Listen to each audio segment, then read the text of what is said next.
नमस्कार, मायाज क्लाउड किचनमध्ये आज आपण खमंग खुसखुशीत करंजी कशी बनवायची हे पाहणार आहोत. व्हिडिओ शेवटपर्यंत पहा. आवडल्यास लाईक करा, शेअर करा, सबस्क्राईब करायला विसरू नका. चला तर मग पाहूया. छान लेअर सुटलेली खमंग खुसखुशीत अशी करंजी बनवण्यासाठी मी इथे 800 ग्रॅम मैदा घेतलेला आहे, 500 ग्रॅम बारीक खिसून खोबरं घेतलेलं आहे, 10 ते 12 बदाम घेतलेले आहेत, 10 ते 15 काजू घेतलेले आहेत, 1 चमचा वेलदोडा पावडर घेतलेली आहे, पाव चमचा जायफळ पावडर घेतलेली आहे. खपली गहू इथं मी अर्धा किलो घेतलेले आहेत, जे छान भाजून गिरणीमधून बारीक दळून आणलेले आहेत. जास्त पण बारीक नाही, रवाळ आहेत थोडेसे. आणि इथे मी 450 ग्रॅम साखर मिक्सरला छान एकदम बारीक वाटून घेतलेले आहे. आता आपण सारणासाठी खोबरं भाजून घेऊया. त्यासाठी गॅसवरती मी कढई ठेवले, त्यामध्ये बारीक किसून घेतलेले खोबरे घालून घेतलेले आहे. याला बारीक गॅसवरती थोडासा सोनेरी रंग येईपर्यंत आपण भाजून घेणार आहोत. याला जास्तही भाजायचे नाही. खोबरे जर इथं जास्त भाजले गेले तर करंजीला कडवट असा वास येतो. खोबरे बारीक गॅसवरती छान भाजून घ्यायचे, त्याला हलकासा सोनेरी रंग येईपर्यंत. आता आपले खोबरे इथं भाजून झालेले आहे. याला आता आपण एका ताटामध्ये काढून घेऊया. आता आपण सारणासाठी गव्हाचे पीठ भाजणार आहोत. त्यासाठी मी कढईमध्ये 2 चमचे तूप घालून त्यामध्ये हे अर्धा किलो पीठ घालून मी छान भाजून घेणार आहे. आपले खपली गव्हाचे जे पीठ आपण भाजायला ठेवलेले आहे ते छान भाजून झालेले आहे. खमंग असा वास सुटलेला आहे त्याचा. आता याला आपण ताटामध्ये काढून घेऊया. काजू बदामचे छोटे छोटे काप करून घेतलेत, ते छान तुपावरती भाजून घेऊया. याला अगदी 1 मिनिट भाजायचं आहे, जास्त भाजायचं नाही. ड्रायफ्रूट हे कायम तुपामध्ये थोडे भाजूनच घालायचे, त्यामुळे याची जी चव आहे ती खमंग लागते आणि सारणामध्ये ती उतरते. आपले ड्रायफ्रूटचे काप इथं भाजून झालेत. आता आपण त्याला एका डिश मध्ये काढून घेऊ. आता आपण करंजीसाठी लागणारा साठा बनवणार आहोत. त्यासाठी इथे मी 6 चमचे कॉर्नफ्लॉवर आणि 2 चमचे तूप घेतलेले आहे, रवाळ. आणि तूप सगळं आपण मिक्स करून छान फेटून घेणार आहे. या पद्धतीनं साठ्यासाठीचे जे आपण बॅटर बनवणार आहे ते छान हलक्या हाताने असं मिक्स करून घ्यायचंय. 15 ते 20 मिनिटं याला छान असं फेटत राहायचंय, जेणेकरून आपलं जे कॉर्नफ्लॉवर आणि तूप आहे ते एकदम एकजीव होऊन सॉफ्ट बॅटर तयार होईल. आता आपण करंजीच्या वरचे जे आवरण असते त्यासाठीचे पीठ मळून घेणार आहे. त्यासाठी मी इथं 800 ग्रॅम मैदा घेतलेला आहे एका परातमध्ये. त्यामध्ये पाव चमचा मीठ घालून घेते, व्यवस्थित मिक्स करून घेते. आता यामध्ये मी मोठी 1.5 पळी तूप एकदम कडकडीत गरम करून घेतलेलं आहे आणि ते घालून घेते. व्यवस्थित आपण मिक्स करून घेणार आहे. आपले मैद्याला छान असे तूप लावून झालेले आहे. आता याला आपण असेच एक 10 मिनिटं ठेवून देणार आहोत. आता ह्याला तूप लावून 10 मिनिटं झालेली आहेत. आता आपण याचे पीठ मळायला घेऊया. आता यामध्ये मी थोडे थोडे पाणी घालून पीठ मळून घेणार आहे. घट्टसर गोळा मळून घेणार आहे. आता आपले इथं पीठ मळून झालेले आहे, तुम्ही बघू शकता. एकदम घट्ट असे पीठ मळलेले आहे मी. आता याला आपण अर्ध्या तासासाठी झाकून ठेवणार आहोत. आता आपण सारण बनवणार आहोत. त्यासाठी खोबरे आणि खपली गव्हाचे पीठ आपण भाजून घेतले होते, ते आपले इथं छान थंड झालेले आहे. आता यामध्ये आपण तळून घेतलेले ड्रायफ्रूट, 1 चमचा वेलची पावडर, पाव चमचा जायफळ घालून छान मिक्स करून घेणार आहे. याला हातानेच मिक्स करायचे म्हणजे व्यवस्थित मिक्स होते. आता यामध्ये मी 450 ग्रॅम बारीक वाटून घेतलेली साखर घालून घेणार आहे. आता ह्याला दोन्ही हाताने व्यवस्थित असे मिक्स करून घ्यायचे. हे प्रमाण योग्य आहे. करंजीचे सारण व्यवस्थित गोड होते याने. आता तुम्ही बघू शकताय आपलं सारण इथं तयार आहे. खूप सुंदर झालेलं आहे आपलं सारण. आता आपण करंजा बनवायला घेऊया. आता इथं अर्धा तास झालेला आहे. तुम्ही बघू शकताय आपलं पीठ छान भिजलेलं आहे. आता आपण याच्या करंजा करायला घेऊया. आता इथं मी चपातीसारखे छोटे छोटे गोळे बनवून घेतलेले आहेत. इथे माझे 10 गोळे झालेले आहेत. आता आपण या सगळ्यांच्या चपात्या लाटून घेऊया. आता आपण चपाती लाटून घेऊया. मैद्याची चपाती लाटत असताना ह्याला पीठ किंवा तेल काहीही लावायचे नाही. पीठ घट्ट असल्यामुळे याला छान लाटायला येते. जेवढं पातळ लाटता येईल तेवढी पातळ लाटून घ्यायची. आता तुम्ही बघू शकताय इथं आपली चपाती लाटून झालेली आहे. आता याच पद्धतीनं मी सर्व चपात्या लाटून घेते. इथं आता आपल्या 5 चपात्या लाटून झालेल्या आहेत. आता आपण साठा लावून सगळ्या चपातींना व्यवस्थित असा एकसारखा साठा लावून घ्यायचा. आता इथं माझ्या एका चपातीला साठा लावून झालेला आहे. आता मी त्यावरती दुसरी लाटून घेतलेली चपाती ठेवून घेते. आता चपाती ठेवल्यानंतर त्याला व्यवस्थित असं ओढून ऍडजस्ट करून घ्यायचं.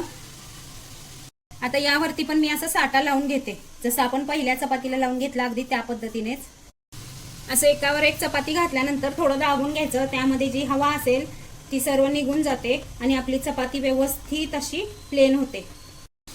या पद्धतीने मी 5ही चपात्यांना असं साठा लावून घेतलेला आहे. त्या एकावर एक ठेवून घेतलेले आहेत. आता आपण याची गोल अशी सुरळी करून घेऊया. आता गोल सुरळी करताना आपण थोडं दाबून आपण सुरळी करत यायचं आहे या पद्धतीनं.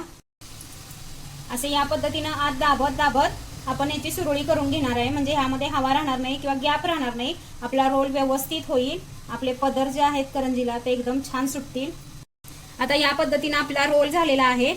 आता आपला रोल इथं खूप मोठा झालेला आहे, मी त्याला सुरीने कट करून घेते. आता आपण याच्या गोळ्या कट करून घेऊया. गोळी कट करताना एकदम सुरीने प्रेस करायचं नाही, त्याला व्यवस्थित असं कट करायचं. तुम्ही तुमच्या आवडीनुसार याची साईज ठेवू शकता. या पद्धतीने मी सर्व गोळ्या कट करून घेते. तुम्ही बघू शकता या पद्धतीने मी सर्व गोळ्या इथं बनवून घेतलेल्या आहेत. इथं गोळीला आपल्या पदर बघा किती छान सुटलेले आहेत. आता आपण करंज्या लाटायला घेऊया. आता करंजी लाटत असताना या पद्धतीने गोळी ठेवून घ्यायची आणि आपल्या दिशेने थोडीशी खेचून घ्यायची गोळी. याला जास्त दाबायचं नाही. तुम्ही बघू शकताय गोळी आपल्या दिशेने खेचल्यानंतर याचे जे पदर आहेत ते दोन्ही बाजूनी एकसारखे आलेले आहेत. आता याच्या आपण छोट्या छोट्या लाट्या लाटून घेऊया. तुम्ही बघू शकता इथे माझी एक लाटी लाटून झालेली आहे. याच पद्धतीने मी या एवढ्याच साईजच्या लाट्या लाटून घेते. माझ्या 9 ते 10 पात्या इथं लाटून झालेल्या आहेत. आता मी करंजी भरून घेते सारण घालून. माझ्याकडे इथं करंजी भरण्यासाठी असा साचा आहे. याच्या साह्याने मी करंज्या बनवून घेणार आहे.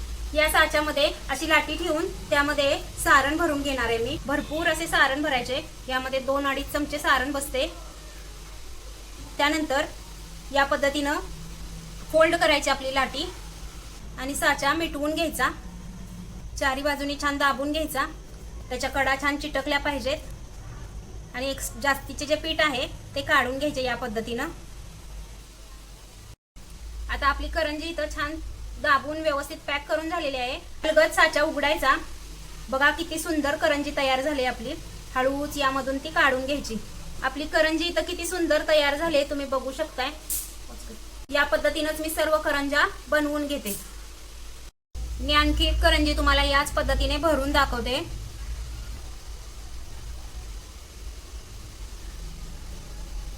आता कधी कधी आपल्याला काय होतं कडा व्यवस्थित चिकटत नाहीत, तेव्हा तुम्ही कडांना थोडेसे पाणी किंवा दूध लावले बोटाने तरी चालेल.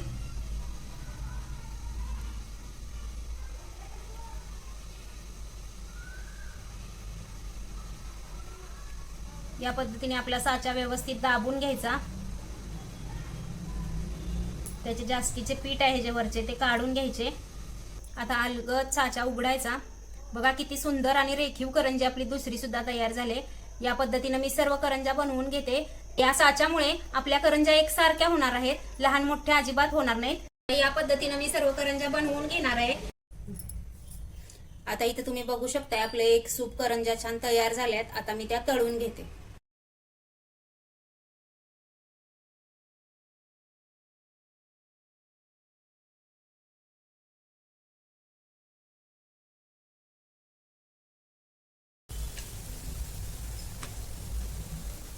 तुम्ही बघू शकता आपल्या करंजीला लेअर एकदम छान सुटायला लागलेत.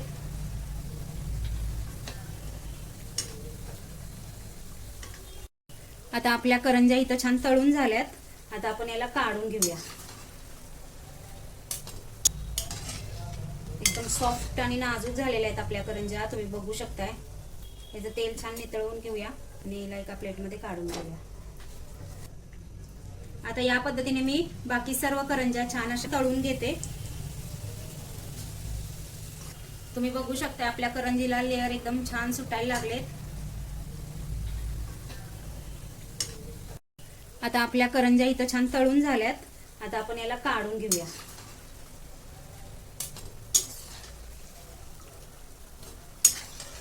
तुम्ही बघू शकता इथं आपल्या सर्व करंज्या छान तळून तयार आहेत. तुम्ही बघू शकता इथं किती छान लेअर सुटलेत आपल्या करंजीला. छान लेअर सुटलेली आणि एकदम खुसखुशीत अशी करंजी तुम्ही पण नक्की करून बघा. आपल्या चॅनलला जर सबस्क्राईब केले नसेल तर लगेच सबस्क्राईब करा. नवनवीन व्हिडिओच्या नोटिफिकेशनसाठी बेल आयकॉनवर क्लिक करायला विसरू नका.